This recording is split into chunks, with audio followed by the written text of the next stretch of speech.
পরম করুণাময় মহান আল্লাহ তাআলার নামে শুরু করছি, যিনি অত্যন্ত মেহেরবান। প্রিয় দর্শক, আজকে আমরা জানব একজন মদ্যপায়ী ব্যক্তির জানাজা এবং একজন আল্লাহ তাআলার ওলির গল্প। মহান আল্লাহ তাআলার এই ওলি ছিলেন হযরত হাসান বসরী রহমতুল্লাহ আলাইহি। গল্পটি সম্পূর্ণরূপে বুঝতে এই ভিডিওটি শেষ পর্যন্ত দেখার অনুরোধ রইল। এক গ্রামে একটি ব্যক্তি বাস করত এবং এই ব্যক্তি ছিল ভীষণ মদ্যপায়ী। তার মদের নেশা ছিল ভয়াবহ আকারের। এই মদ্যপায়ী ব্যক্তি সর্বদাই মহান আল্লাহ তাআলার নাফরমানি করত।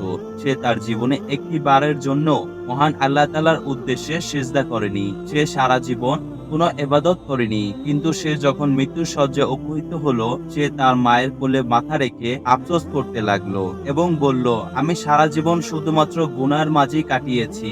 আমি আমার জীবনে কখনো আমার রবকে খুশি করতে পারিনি। আমি তার সামনে কখনোই সিজদা করিনি। আমি আমার সারাটা জীবনে মূল্যবান সময় আমার নিজের হাতে শেষ করেছি। মা, আমার মৃত্যুর সময় ঘনিয়ে এসেছে। আমি তোমার কাছে একটা জিনিস জানতে চাইবো। তুমি আমার জমানার শ্রেষ্ঠ আলেম হাসান বসরী রহমতুল্লাহ আলাইহির নিকট চলে যাও এবং তার কাছে আমার জন্য সুপারিশ করে বলো, তিনি যেন আমার মৃত্যুর পর জানাজা পড়ান। কারণ আমি এতটাই গুনাহগার যে আমার জানাজায় কেউ আসবে না। কিন্তু মহান আল্লাহ তাআলার এই প্রিয় ওলি যদি আমার জানাজায় আসেন, তবে অনেকেই আমার জানাজায় আসবেন। এই কথা শুনে সেই মদ্যপায়ী ব্যক্তির মা কাঁদতে শুরু করলেন। কারণ দিন শেষে তো তিনি একজন মা। তিনি তার সন্তানকে তার সমস্ত অস্তিত্ব দিয়ে ভালোবাসেন। সন্তানের মুখে এমন কথা শুনে তিনি হাসান বসরী রহমতুল্লাহ আলাইহির নিকট উপস্থিত হন এবং তিনি বললেন, হে আল্লাহ তাআলার প্রিয় বান্দা, আমার ছেলে মৃত্যুর শয্যায়, সে যে কোনো সময় মারা যাবে। আমার ছেলে আমাকে বলেছে, তুমি মহান আল্লাহ তাআলার প্রিয় বান্দা হাসান বসরী রহমতুল্লাহ আলাইহিকে বলো, তিনি যেন এসে আমার জানাজা পড়ান। এই কথা শুনে হাসান বসরী রহমতুল্লাহ আলাইহি বললেন, বেটি, তোমার ছেলে মারা গেলেও আমি তার জানাজা পড়াতে পারবো না। কারণ তোমার ছেলে সারা জীবন গুনার মধ্যেই ডুবে ছিল। এই কারণে আমি তার জানাজা পড়াতে পারবো না। এই কথা শুনে সেই মা খুবই কষ্ট পান এবং কাঁদতে কাঁদতে তার ছেলের নিকটে ফিরে আসেন। সে পুনরায় তার সন্তানের মাথাকে তার কোলে রাখেন এবং বলতে থাকেন, বেটা, তুমি যদি সারা জীবনে একটিবারও আমার কথা শুনতে, তাহলে আজ হাসান বসরী রহমতুল্লাহ আলাইহি তোমার জানাজা পড়াতে ঠিকই রাজি হয়ে যেতেন। এই কথা শুনে সেই মদ্যপায়ী ব্যক্তি বললেন, মা, তুমি শুধু আমাকে একই কথা বলো, আমার গুনাহ সবচেয়ে বড় নাকি আমার রবের ক্ষমা সবচেয়ে বড়? আমার নাফরমানি সবচেয়ে বড় নাকি আমার রবের রহমত সবচেয়ে বড়? এই কথা শুনে তার মা একদম নিস্তব্ধ হয়ে যান। তিনি কোনো জবাব দিতে পারছিলেন না। এবার মদ্যপায়ী ব্যক্তি আবারও কাঁদতে কাঁদতে বলতে থাকে, আমার রব যদি তোমার একটিবারের সুযোগ দিয়ে বলেন, হে গুনাহগারের সন্তানের মা, আমি তোমাকে সুযোগ দিলাম। তুমি ইচ্ছা করলে তোমার ছেলেকে জান্নাতে নিতে পারবে, আবার ইচ্ছা করলে জাহান্নামেও ফেলতে পারবে। তখন তুমি কি করবে? তুমি কি আমাকে জান্নাতে নেবে নাকি জাহান্নামে ফেলে দিবে? এই কথা শোনার পর তার মা জবাব দিল, বেটা, মহান আল্লাহ তাআলা যদি আমাকে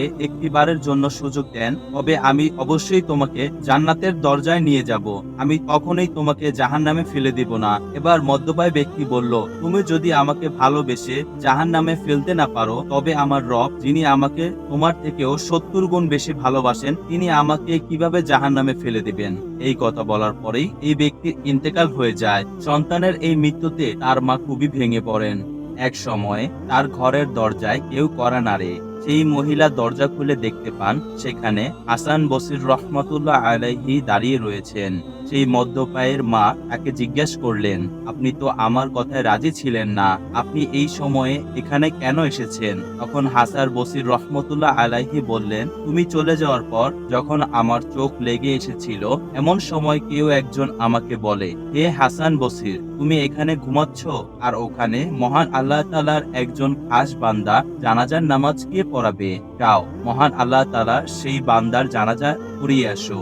আল্লাহু আকবার। প্রিয় দর্শক, মহান আল্লাহ তাআলা কতটুক দয়ালু। এই ব্যক্তি সারা জীবন শুধুমাত্র মদ্যপান করেছে, গুনাহ করেছে। মৃত্যুর শয্যায় সে শুধু একবার নিজের গুনাহের জন্য অনুতপ্ত হয়েছে, নিজের গুনাহের জন্য চোখের পানি ফেলে ক্ষমা চেয়েছে। আর মহান আল্লাহ তাআলা এতেই তার সমস্ত গুনাহ মাফ করে দিয়েছেন। সুবহানাল্লাহ। সুপ্রিয় দর্শক মণ্ডলী, প্রতিদিনের নতুন নতুন ভিডিও পেতে আমাদের চ্যানেলটি অবশ্যই সাবস্ক্রাইব করুন এবং পাশে থাকা বেল আইকনটি প্রেস করতে অবশ্যই ভুলবেন না এবং সেই সাথে আপনার যে কোনো মতামত আমাদের জানাতে আমাদের ভিডিওতে অবশ্যই কমেন্ট করুন। অসংখ্য ভিডিও মেক করছি আর ভিডিওগুলো খুবই চমৎকার সাড়া পাচ্ছি আপনাদের মাধ্যমে। তো এই ভিডিওগুলো আমার ইউটিউব চ্যানেল থেকে দেখে নিতে পারেন, চাইলে চ্যানেলটি ঘুরেও আসতে পারেন। আসসালামু আলাইকুম।